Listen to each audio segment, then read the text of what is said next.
Hi,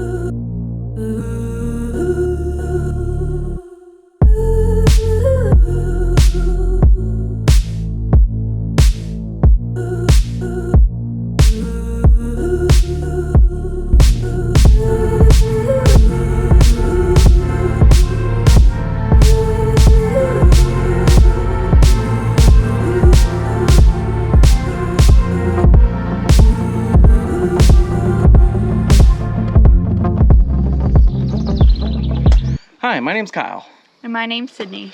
And we are the Naughty Sailors. Boom.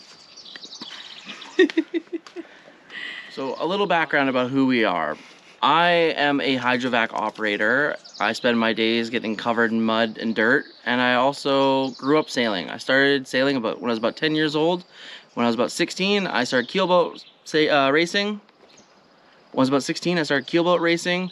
And then I spent a little bit of time working as a sailboat rigger. I've spent a lot of time working on boats, doing a little bit of marine vessel salvaging, just spent time on the water. You know, needed a job, got into hydrovacing, and here we are. And I've been spending the last 8 years of my life cooking in a kitchen. I worked my way up from a line cook to a chef, which has been amazing, but it's really long hours, really high heat, really high pressure. And, you know, we've just been talking about traveling and just how we're going to afford it. 452. It's a dual-masted catch rig, and it was 45 feet long. It was gross. It was nasty. The owner had lived on it. There was stuff everywhere. The decks were covered in stuff.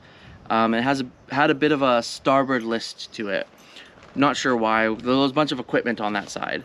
So we took a look at it, and he was asking $20,000, and we're like, nah, this is not it. Just too much work. There was rat poop, and I think birds got in there at one point, and just moldy pots and pans, and just dirty and grimy. We're like, yeah, no. And we kind of ran away from that one. Yeah, we were like, nah, not this one, and we walked away. Yeah. So the second boat we went and looked at. We looked at was that the steel one? I think it was the steel hull. We went and looked at this this 36-footer.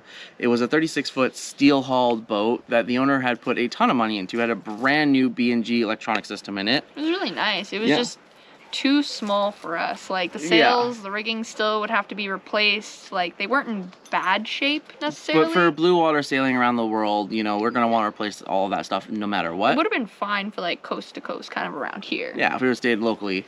But then from there, we next went and we decided to walk away from that one. Yeah. So then next we went and looked at a 60 foot. I think, or was it? No, that was a 70-footer. It was a 70-footer. 70-foot.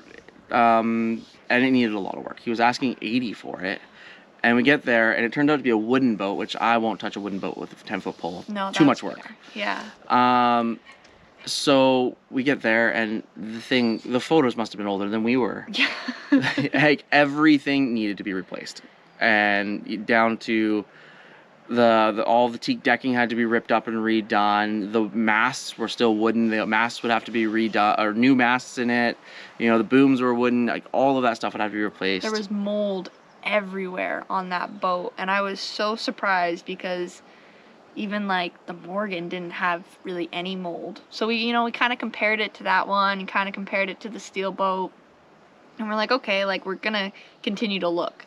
And then the fourth boat we looked at was a catamaran. It was a 2004 catamaran, and I think they were asking $70,000 for it.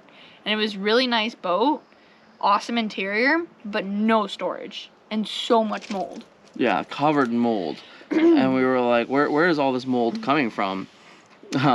But it's like everywhere you looked, there's just mold, and every nook, cranny, crevice. Apparently, Buddy was living on it at some point, and we're like, you know, it was nice. It was also kind of small interior. You know, we figured for a cat, for the size, it'd be a lot better, but is what it is. The galley was really small, and me being a chef, like, I don't expect a giant kitchen on a boat, but it was just like this tiny little hallway, and I was like, I can't. No, way too small. We put an offer in for $50,000, and they turned us down, so we're like, okay, we just walked away from that one. Yeah, and then we were like, well, you know what? Maybe now's not the time. We'll keep looking, but maybe now's not the time to buy a boat. And then I got a notification about that Morgan 452. The first one we looked at. The first one we looked at, and we got there was a price reduction from 20,000. He reduced the price to 12. Yeah. And he was like, he's really motivated to sell it. He wants it gone. So we're like, you know what? Let's go look at it one more time. What do you think, darling? I think this is gonna be our new home soon. We gotta figure out. Gotta seal those off. There was something there clearly, and they're not there anymore. Oh my, that is Sketchy. that is sketch. Okay. Well, if I die, I love you. I get your dog. Just don't give it to my mom. Oh, fuck. Nope. Why don't you just step? Yeah.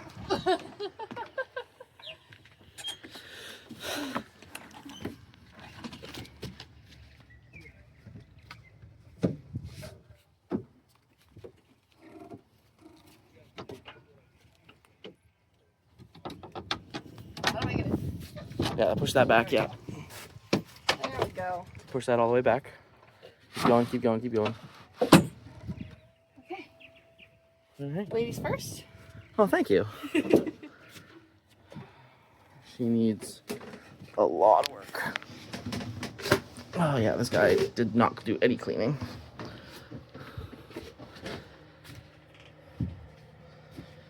Whew.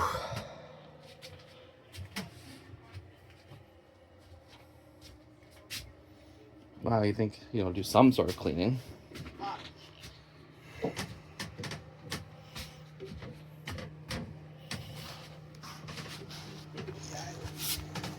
Living on the boat for a while.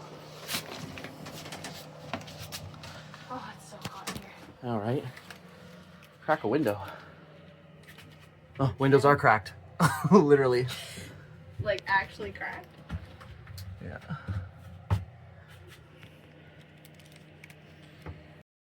Everything seemed there. All of the equipment was there. I mean, the wiring all had to be redone. The electronics all had to be replaced. It was all from the Sails, 70s, rigging. 80s. The rigging needed to be redone, and the masts needed to be done. But we're like, not the mast, sorry, the rigging, the running rigging, the standing rigging. But the motor does run. So we're like, you know what? The motor ran. That's a good thing. And so we're like, all right, you know what? We may put in an offer for like $5,000. We're like, man, this thing's gonna need so much cleaning. Yeah. And he was like, nope, the least he would do is 10. We're like, all right, well, let's get a survey. Let's get a survey done. Yeah, so we started to try and find a marina and also someone that would do the survey for like half haul out. But even that would be like $1,000, and that we're like, oh my god, like before we even buy the boat, we're gonna have to put $1,000 into it. Like that's pretty steep. But you know what? It was a smart thing to do, not knowing. Yeah. And then, so a couple days go by. I think it was like a week goes by that we're trying to sit here figuring out what to do. And then buddy calls me and he's like, hey man, so like how are things going with all this? I'm like, well, we're figuring it all out. It's been a couple days. We're figuring it all out. We're still trying to get all the pieces fit together. It sounds like early June is the soonest we're gonna be able to get this done. And this is like end of April, right? And he's like, well, man, like I'm really trying to sell this thing by the end of the month, because I don't want to, I got to give him 1 month's notice for mortgage. I think his mortgage was coming up, Yeah. and that's probably why he wanted to sell it, and that's why he reduced the price on it. Right? So we're like, all right, well, tell you what, this is the offer we'll make you. The best we'll do is with no inspection, $7,000, and we pay next month's mortgage. Yeah. And he said, no, what he would do, his counter offer was $8,000, and he'll pay next month's mortgage. So it kind of worked out to $7,400. So As far as we were concerned, and he kept the solar panels. yeah, he wanted the solar panels on top. So we're like, all right, we can live with that. We can live with that. So we, despite all of the inconvenience, despite all of the skepticism and potential issues, the unknowns. It was a big risk that we were taking, not getting a survey on that old of a boat and just going by his word alone. We were taking a big risk. But we decided to do it. So we give the guy the money and, shake hands, sign the bill of sale, and go home for the night. Yeah. So now the next day, I guess this would be on the 2nd, we were like, all right, let's go up. Sydney got off work. We hop in the truck and we start heading up. It's about an hour away from our house. And we pull off to into a gas station. We go to the full service gas station. And I'm telling Buddy, hey, throw $100 in fuel in it. You know, and then Sydney and I hop inside. We go in to go get snacks and drinks and go to the bathroom because, yeah, it's like an hour-long drive. We get back out to the truck and start driving there. We get about, I want to say like half an hour from our destination, and the truck starts having issues. Yeah, so I pull over and it's like, felt like the clutch or the transmission was slipping a bit. So I pull over, I check the transmission fluid, and everything seems fine. I'm like, oh, are we having a boost issue? Because it's a diesel truck. And I'm like, are we having a boost issue? And I'm checking all of the pipes, everything. No, everything seems fine. So we hop back on the highway, and I'm watching the boost gauge, and we're not making proper boost. I'm making like half of our boost. I'm like, oh no, did the turbo just die? So we keep driving for about another 10 minutes, and now the thing's just falling on its face, just absolutely dying. And then with almost like stroke of genius, I look at Kyle, I'm like, oh wait, oh my God, did they put gas in our diesel truck? Yep. Turns out they put $100 in gasoline in my diesel truck. And the thing was almost empty, so that's all the fuel it had in it was just straight gas. Yeah, so we drove for almost an hour on straight gasoline in my diesel truck. We made it almost all the way there. 5 minutes out, I'm pull over the side of the road, the truck dies. Yeah. So I call the gas station. They're like, oh yeah, this is our fault. We definitely put gasoline in it.